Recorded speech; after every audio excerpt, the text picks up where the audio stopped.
स्वागत है आप सभी का रिप्रोडक्शन इन ऑर्गेनिज्म के लेक्चर नंबर 16 में। और लेक्चर नंबर 16 में आज हम बात करेंगे सेक्स डिटर्मिनेशन की, सेक्स डिटर्मिनेशन के टाइप्स की, और जानेंगे डिटेल में क्रोमोसोमल सेक्स डिटर्मिनेशन के बारे में, जेनेटिक सेक्स डिटर्मिनेशन के बारे में, और समझेंगे क्रोमोसोम्स के टाइप, एलोसोम और सेक्स क्रोमोसोम के बारे में। और साथ ही में जानेंगे सेक्स को डिटरमाइन करने के लिए बच्चा मेल होगा या फीमेल होगा, इसको डिटरमाइन करने के लिए फादर रिस्पॉन्सिबल होता है या मदर रिस्पॉन्सिबल होता है। और साथ ही में सेक्स डिटरमिनेशन की पूरी प्रोसेस को फ्लो चार्ट और क्रॉस के द्वारा भी समझेंगे। तो चलिए वीडियो को स्टार्ट करते हैं। In unisexual organism, the mechanism that determines, it means unisexual organism, ऐसे ऑर्गेनिज्म जिनके पास either one type of reproductive organs होते हैं, या मेल होंगे वो या फीमेल होंगे। जैसा कि आप जानते हैं सेक्सुअल रिप्रोडक्शन की प्रोसेस में बाई पेरेंटल इंडिविजुअल इन्वॉल्व होते हैं। बाई पेरेंट में एक इंडिविजुअल को मेल रिफर किया जाता है और दूसरे को फीमेल कहा जाता है। इन यूनिसेक्सुअल ऑर्गेनिज्म वो मैकेनिज्म जिसके द्वारा पर्टिकुलर सेक्स डिटरमाइन होता है, बच्चा मेल होगा या फीमेल होगा, उस प्रोसेस को हम लोग सेक्स डिटरमिनेशन कहते हैं। दूसरी डिफिनीशन की बात करें, the mechanism by which sex of an individual determined, it means किसी भी इंडिविजुअल का, इट मीन्स सेक्सुअल रिप्रोडक्शन करने वाले ऑर्गेनिज्म में जब गैमिट का फ्यूजन होगा, गैमिट के फ्यूजन से जाइगोट बनेगा, जाइगोट से एम्ब्रायो बनेगा, एम्ब्रायो से फीटस बनेगा, जो फीटस से ऑफस्प्रिंग बनेगा, वो ऑफस्प्रिंग मेल होगा या फीमेल होगा, वो अपनी लाइफ को कैसे स्टार्ट करेगा, मेल बन करके या फीमेल बन करके। इस मैकेनिज्म को डिटरमाइन करने की जो पूरी प्रोसेस है उसको सेक्स डिटरमिनेशन कहते हैं। टाइप्स और मेथड ऑफ सेक्स डिटरमिनेशन की बात करें तो यहाँ पे 3 कैटेगरी है। सबसे पहले क्रोमोसोमल और जेनेटिक सेक्स डिटरमिनेशन होता है, जिसको हम लोग पढ़ेंगे अभी डिटेल में। क्रोमोसोमल और जेनेटिक सेक्स डिटरमिनेशन जिसमें क्रोमोसोम्स ये डिसाइड करते हैं कि जो ऑफस्प्रिंग है वो मेल होगा या फीमेल होगा। यहाँ पे सेकंड बात करें तो non chromosomal determination of sex, जिसमें क्रोमोसोम्स ये डिसाइड नहीं करते हैं, फैक्टर्स लोकेटेड होते हैं प्लाज्मिड के अंदर, वो डिसाइड करते हैं ऑफस्प्रिंग है वो मेल होगा या फीमेल होगा। As in case of bacteria वगैरह में नॉन क्रोमोसोमल सेक्स डिटरमिनेशन होता है।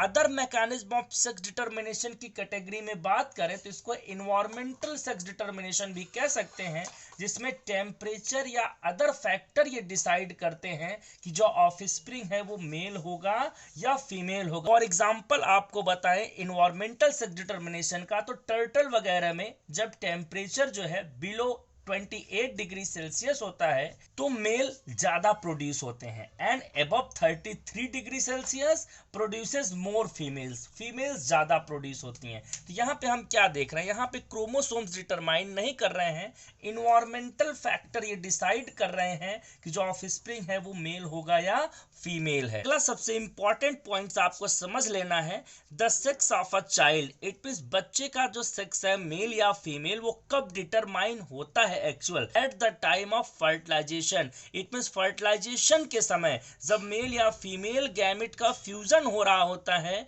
तभी जो है क्या होता है, सेक्स डिटरमाइन होता है, और जाइगोट बनने के बाद डिटरमाइन नहीं होता है।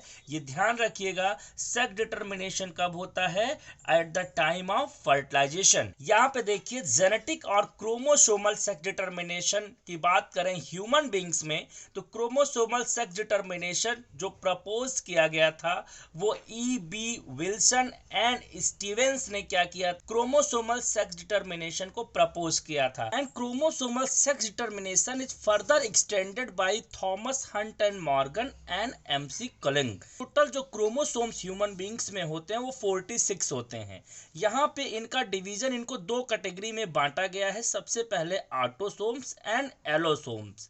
ऑटोसोम्स 22 पेयर होते हैं, ध्यान रखिए 1 मार्क्स में बहुत पूछा जाता है, और नंबर में 44 होते हैं। यहाँ पे ध्यान रखिए बच्चे क्या कर जाते हैं 45 लिख देते हैं, तो ये ध्यान रखिए ऑटोसोम्स जो अदर देन सेक्स को डिटरमाइन करते हैं, इट मीन सेक्स को डिटरमाइन नहीं करते हैं, वो क्रोमोसोम्स कितने होते हैं ह्यूमन बींग्स में 22 पेयर, नंबर में कितने होते हैं 44। यहाँ पे एलोसोम्स की बात करें जिनको सेक्स क्रोमोसोम्स कहते हैं तो 1 पेयर होते हैं और नंबर में कितने होते हैं 2।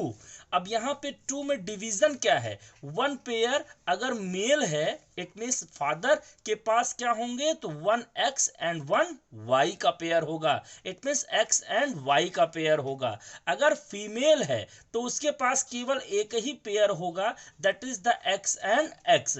इट मीन्स यहाँ पे हम लोग बात करें तो जो एक्स क्रोमोसोम है वो फीमेल बनाने के लिए रिस्पॉन्सिबल होता है एंड वाई मेलनेस के लिए रिस्पॉन्सिबल होता है। इट मीन्स वाई क्रोमोसोम्स ये डिटरमाइन करते हैं कि जो बच्चा है वो मेल होगा या फीमेल होगा। यहाँ इस क्रॉस से समझे हम लोग, बहुत अच्छे से आपको समझना, और ये क्रॉस आपको पेपर में बनाना भी है। बोर्ड एग्जाम में आपको बहुत बेहतर से बेहतरीन आंसर लिखना है। तो sex determination in human beings में देखें तो पेरेंट्स फादर के पास जो क्रोमोसोम्स हैं 44 तो ऑटोसोम्स हो गए, 1 पेयर क्या हो गया एक्स एंड वाई का हो गया, तो टोटल यहाँ पे फादर के पास 46 क्रोमोसोम, मदर के पास देखें तो 44 ऑटोसोम्स, 1 पेयर क्या हो गया एक्स का हो गया, तो यहाँ पे टोटल जो है नंबर में 2 तो हो गए 46 क्रोमोसोम मदर के पास। यहाँ पे जब गैमिट का फॉर्मेशन होता है, इट मींस गैमिटोजेनेसिस जब होता है, स्पर्म का फॉर्मेशन होगा और ओवम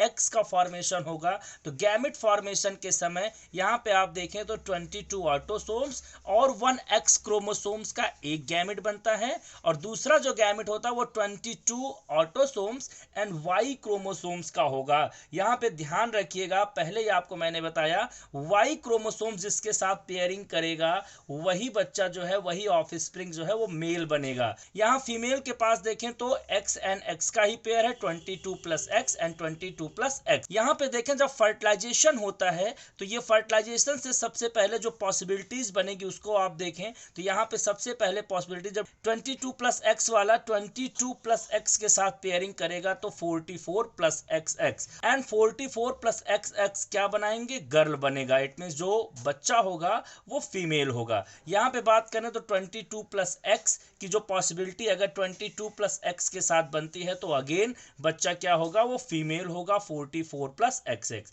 यहाँ पे देखें तो 22 प्लस वाई वाले की जो पॉसिबिलिटीज हैं वो एक बार इससे क्रॉस करेगा एक्स के साथ, फिर दोबारा क्रॉस करेगा किसके साथ एक्स के साथ, तो यहाँ पे आप देखें तो 44 plus X and Y, and फिर आप देखें तो 44 plus X and Y, it means 50%, it means fertilization के समय 50% चांसेस होते हैं कि बच्चा फीमेल होगा और 50% चांसेस होते हैं कि बच्चा मेल होगा।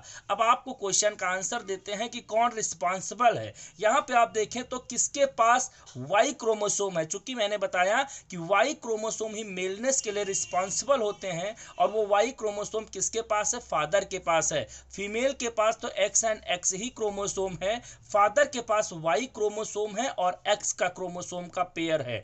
अगर ये एक्स वाला फ्यूज करता है फीमेल के एक्स से तो बच्चा क्या बन रहा है फीमेल, फादर का वाई वाला फ्यूज कर रहा है बच्चे मदर के एक्स क्रोमोसोम से तो बच्चा क्या बन रहा है मेल बन रहा है। It means father he determine कर रहा है कि जो बच्चा है वो मेल होगा या फीमेल होगा। इट मींस क्यों ऐसा है, क्योंकि फादर के पास ही वाई क्रोमोसोम है। हमारे सोसाइटी में ये मिथ भी है कि किसको क्रिटिसाइज किया जाता है मेल एंड फीमेल के लिए, हमेशा मदर को क्रिटिसाइज किया जाता है। तो आप जान लीजिए who is responsible for baby girl और बेबी बॉय, तो father is responsible for male और फीमेल ऑफस्प्रिंग। ये रहा जो है आपका chromosomal sex determination in human beings की पूरी प्रोसेस। आशा करते हैं एग्जाम आपका बहुत अच्छा जाएगा, बोर्ड एग्जाम में आप बहुत अच्छे नंबर पाएंगे। इसी के साथ वीडियो में अंत तक बने रहने के लिए आप सभी का सहृदय से धन्यवाद।